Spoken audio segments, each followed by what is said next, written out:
Hey everybody, this is Dead Winter Dead with another Battlefield 4 video for you. Today we're taking a look at a game of Sunken Dragon on Conquest Large. It's really just supposed to be eye candy, really. I do take the MVP slot, MVP slot.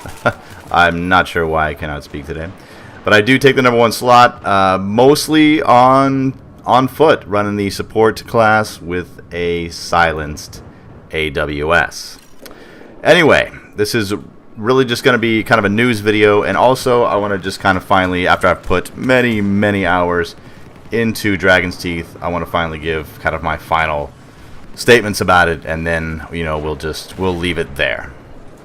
So the first piece of news to discuss is that Visceral has announced that they are delaying the release of Battlefield Hardline. They said that it's going to be pushed back to sometime probably first quarter 2015. No one really knows when. There's not a solid date yet, but probably first quarter, maybe early second quarter.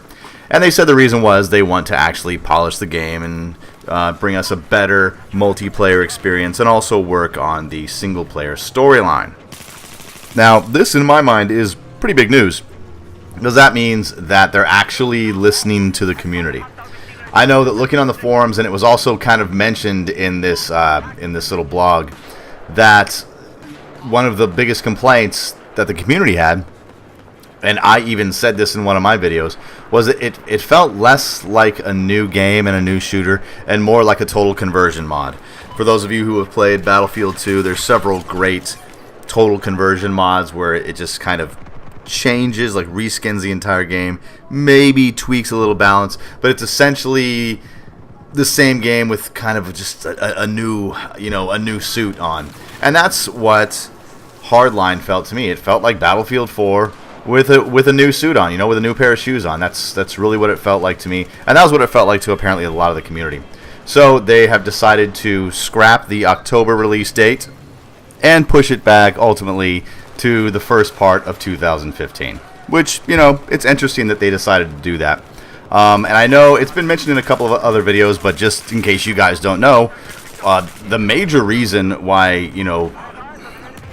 game developers and toy makers, and big movies and stuff like that are released to the public in, third and fourth quarter of the year is because, you guessed it, Christmas. We have the holidays, depending on how you celebrate the holidays, or whether you celebrate them at all, religiously or not.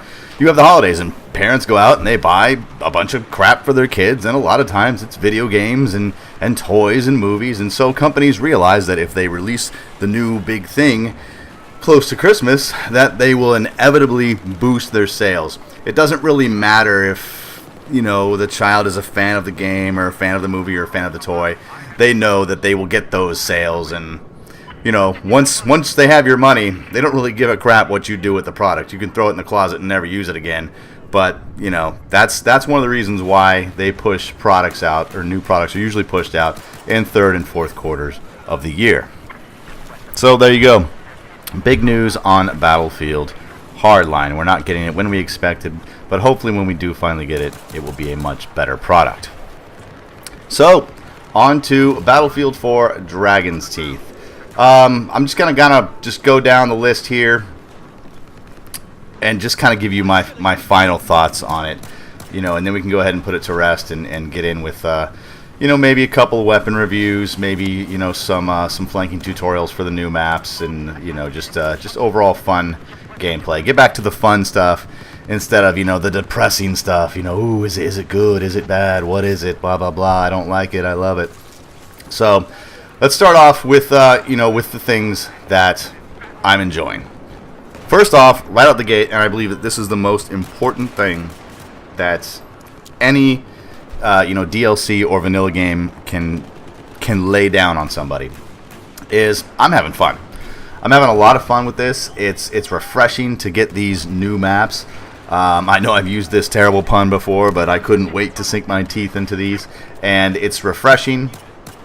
I really am enjoying the infantry-centric gameplay of a lot of these maps. There are a couple of faults, which I'll get into later, but it's just, first and foremost, I'm having fun. Since I was able to get a hold of Dragon's Teeth, which I think it came out for premium members July 9th.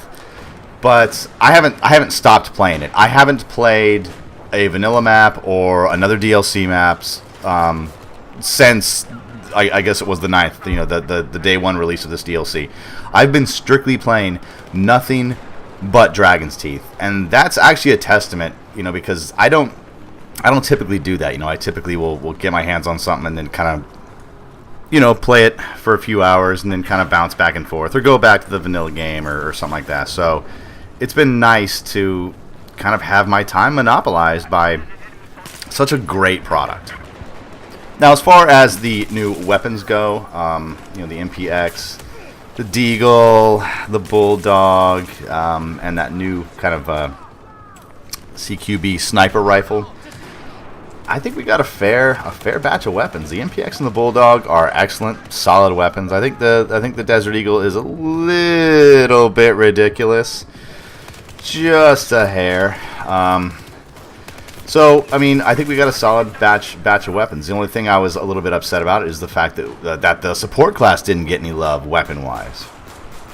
Now, the support class, of course, did get the infamous and dreaded Riot Shield. Now, I have to admit, and I think a lot of people thought this, when we first used this in the community test environment, the CTE servers, for those of you PC members that are a part of it, it's been around for a while, and we tested it in CTE, and I have to admit that I was one of these people that thought it was going to be just the bane of this game's existence, that it was just going to ruin the game, and you were going to see a lot of people, using it to troll other people. And I got to tell you, and there's actually I made a little video on it, just kind of showcasing some of the stuff with the Desert Eagle, at range, as well as some stuff with the Riot Shield. But the Riot Shield is actually, it's here and gone, man. It is here and gone. I got it. I used it a couple times, and I have to tell you, it is going to be a very niche gadget. It's going to be something that you probably see in, you'll probably see it in Metro. You'll see it in lockers. You'll see it maybe here and there. There's not really a good reason to use it unless you're with a squad of people and you're actually kind of just leading the way. Just leading the charge, and then you have the enemy. Or I can see it in this sense. You get a squad of 4 guys. Excuse me. The support class player busts out that Riot Shield, moves forward with it, taking all kinds of fire. The enemy's confused. They don't know what they're doing. And just kind of, low crawling behind you or using cover behind you would be your 3 remaining squad members.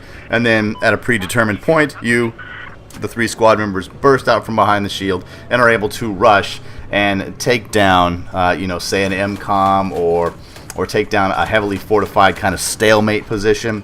I can see it being used in that sense. Otherwise, honestly, I have run into maybe, gosh, I don't know, I could probably count it on one hand.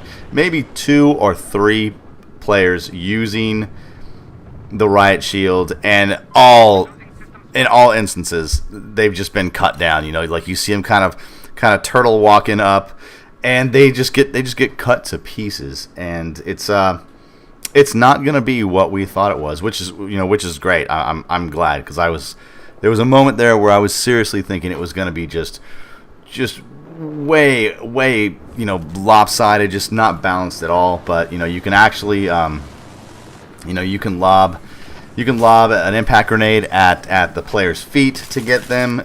You can actually shoot through the glass. There's like a little glass portal, a little window that the player looks through. You can shoot through that, shatter the glass, say with an explosive or something, and then actually shoot through the hole and kill the shield bearer just on the spot. And like I said, I have a little video in the works just kind of demonstrating that real quick, just kind of casual with a clanmate of mine. Now, as far as the maps are concerned, this is where it kind of is the downside. This is where I'm just a tad disappointed. My favorite by far, as many of you know, and I think the community's favorite by far, is Propaganda. I don't know what it is. There is something about Propaganda that it just gets me excited when I see it in the rotation. I get pumped, and it doesn't matter what game mode it's on. The TDM plays out surprisingly well, and I can't stand TDM. I think TDM is boring and tedious, and it's just a grind. I prefer more objective-based game modes, but the TDM is, it's kind of fun on Propaganda. Rush is okay, but where it shines is Chain Link. Definitely, Chain Link is a winner on Propaganda, and Conquest. Whether it's a smaller version of Conquest or the full Conquest Large, it is such a fun map.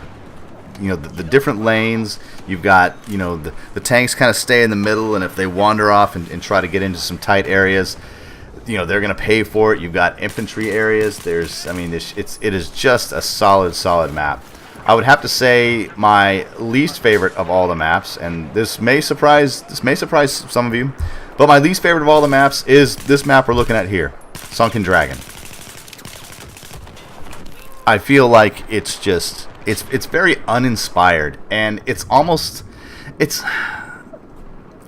you know what, I can't put my finger on it. It's almost like they had spare parts of other maps and then just kind of tried to glue them together like some kind of Frankenstein map, because the city part of the map, the garage, this fountain, the bridge, especially the bridge, where you can either attack the bridge head on, or you can get up into those little control towers and move to the walkways.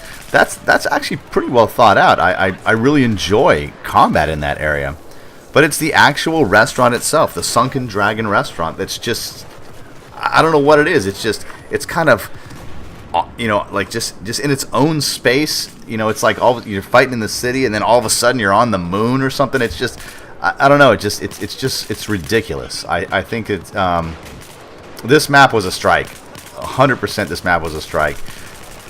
I find it to be dull. I find it to be kind of boring. I'm just not a big fan. Limfini Garden, it has its moments. It is a fun map on Chain Link. It's okay on Rush. When I play it on Conquest, again, and this goes for all the maps, while they're very beautifully rendered, the detail put into some of these maps, even in even just in the smallest corner of the map, there'll be all of this fine detail, and you think to yourself, why would they put so much detail into a place that essentially is people aren't going to go? But at some point in the gameplay, you find yourself in this weird corner, and you're like, wow, they really put a lot of effort into this map. But Limfini Garden I think suffers from that. It has its merits. It works well on Chain Link. It's okay on Rush. But like I said, when I see it in Conquest, I'm just, oh god, you just have to kind of grind through it over and over again, and it gets old fast. Excuse me. There's something about the flow of that map. It just doesn't seem to flow right. And I know if some of you ask me to, well, explain that. What the hell does that mean? Flow. It's hard to actually put a definitive explanation to that. But there are some maps that just flow really well. You're able to move from area to area. There's plenty of cover, or maybe there's sections that, while there's less cover, would reward you if you were able to make it across an area. This Limfini Garden is it's an odd map. And the map that I thought that I would actually despise and hate the worst, Pearl Market, is, it's obviously not my favorite, but it's my second favorite. I enjoy Pearl Market. It is not a 64-player map. I have to say that right now. A 64-player Rush, 64-player Conquest on that map is abysmal. I mean, it is horrible. If you can back it off to, say, 32, a 32-player count game, there's enough action for you to stay interested and for it to stay exciting, but it's not so filled with enemy players that you're just kind of left shaking your head like, wow, I turned that corner and I got shot by 2 guys on the ground, 1 guy in the first story window, 1 guy in the second story window, and 6 guys on the roof. You're not going to run into that, but with 64 players, you absolutely will just run into those ridiculous moments on Pearl Market. So if I had to rate them, In order, it would be Propaganda at number 1, Pearl Market begrudgingly at number 2, Lymphini Garden at a solid number 3, third place, and then of course Sunken Dragon at a well-deserved 4th place. If I could give Sunken Dragon a lower rating, I absolutely would, but there's only 4 maps in this DLC, so it has to take the dreaded number 4 spot, and I honestly mean that. I don't think anything the developers could do to this map would change my mind. There's something about the way this map works. Now, if you are a scout chopper enthusiast, Sunken Dragon is actually a pretty fun map. I did play a couple rounds where I flew in the scout chopper for a little while. I am not a scout chopper aficionado, but I do have some Battlelog friends who are excellent at flying the scout chopper. And there's something weird happens to players on Sunken Dragon where they see the scout chopper just destroying people, and they decide to just do nothing about it. No one decides to get out a stinger, just nothing. They do nothing about it, and it makes for this. It makes for these moments where the scout chopper can just fly around and rape people just unimpeded. It's like this god that's just screwing with mortals all day long. And it gets a little old after a while if you're the guy who's just getting pounded by the scout chopper pilot. But in that sense, if you're a scout chopper type of person, this is actually a fun map. I actually had, I will admit I had some fun playing scout chopper, weaving in and out of buildings and picking snipers off the roof of the Sunken Dragon restaurant, etc., etc. But overall, I would have to say that Dragon's Teeth is a win. Excuse me. Dragon's Teeth is a win for me. It's very rare that I find a DLC in a Battlefield game that just sucks me in, and this has just sucked me in. Like I said, I have not touched a single vanilla or a single map from any other DLC since this was released. I've played nothing but Dragon's Teeth. So I would, if you guys don't have it, it should be released on the 28th to the 29th of this month. Go out and pick it up, buy it from Origin, whatever. It's definitely worth your time. The Chain Link game mode is a breath of fresh air. The weapons are also a lot of fun. The Desert Eagle, while a little bit OP, is it's still fun to kind of ping people in the dome. So I hope you guys enjoyed this little review about Dragon's Teeth. My name's Dead Winter Dead. Thanks for watching.